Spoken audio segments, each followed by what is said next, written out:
Good morning, my fellow yoga travelers. Mighty glad to be alive today, and I hope that you are too, as we continue to live, laugh, love, learn, linger, and live the life we love. It's Monday, so it's Poetry Day. Jalaluddin Rumi from the poem These Spiritual Window Shoppers. These spiritual window shoppers who idly ask, how much is that? Oh, I'm just looking. They handle 100 items and put them down, shadows with no capital. What is spent is love, and 2 eyes wet with weeping. But these walk into a shop and their whole lives pass suddenly in that moment, in that shop. Where did you go? Nowhere. What did you have to eat? Nothing much. Even if you don't know what you want, buy something, just to be part of the exchanging flow. Start a huge, foolish project, like Noah. It makes absolutely no difference what people think of you. All right, for my journaling friends out there, you know who you are. Today I want to ask you, what's your golden gift or golden gifts? I hope you have more than one that you could recognize. And also, what are some of your character flaws? Let me know. I'd love to have the conversation with you. What are your golden gifts and what are some of your character flaws? All right. I always like to start off by saying things from the masters that have affected me most, and of course, BKS Iyengar is the number one. And circumstances beyond my control propelled me into yoga. I didn't seek it out. I hurt my back. And even though I didn't revolutionize my practice, and it would be years before it would fructify into something beyond just doing a few poses here and there, I didn't get the grip on yoga yet, and let alone advance myself to be able to teach it. But I understood the message, right? I got it from the books. Hit the mat.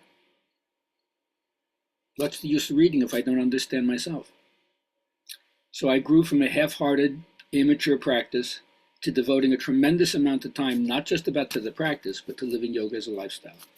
And as a result of that, Chogyam Trungpa, my Tibetan teacher, got me to learn to not be so fascinated with the seductions of the spirit, what he calls spiritual materialism. Just identify with the path. And that way, your life becomes the voice of the guru. The messages are everywhere. You can't get away from them, even if you tried.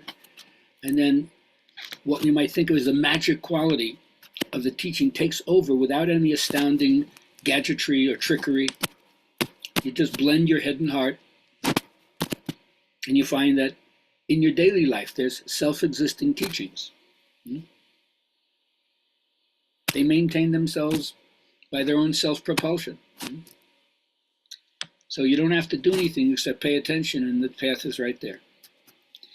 Now, I always like to remind people that you have the power of positive thinking available to you should you choose, and you have to exercise that thinking faculty by deliberate choice.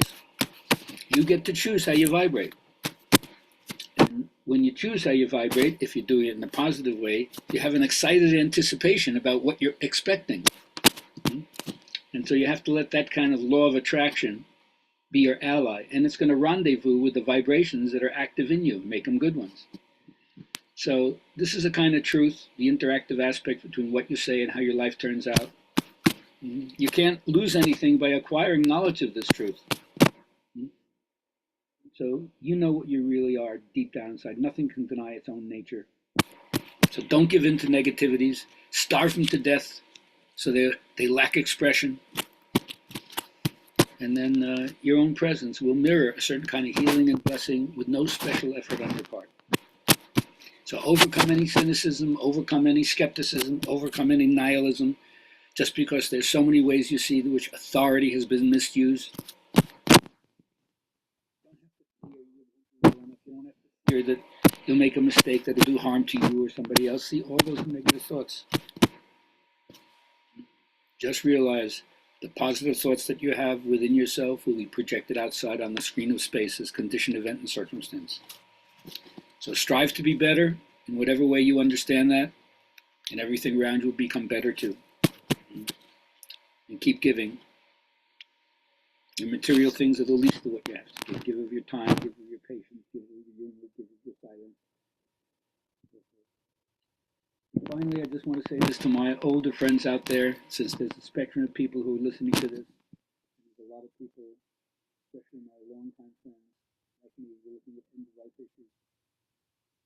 I'm not handling the end of my life like a pessimist who looks at a wall calendar and every time I take one day down, everything grows thinner with each passing day. That's not me. When I remove a sheet from every day of the wall calendar, I write some notes on the back of it and thinking how lucky I've been to have experienced that. And I reflect with pride all the richness that's been in my life. Do I really want to go back and recapture a lost youth with certain nostalgia? No. I'm thrilled when I look back to see what I've done in my life.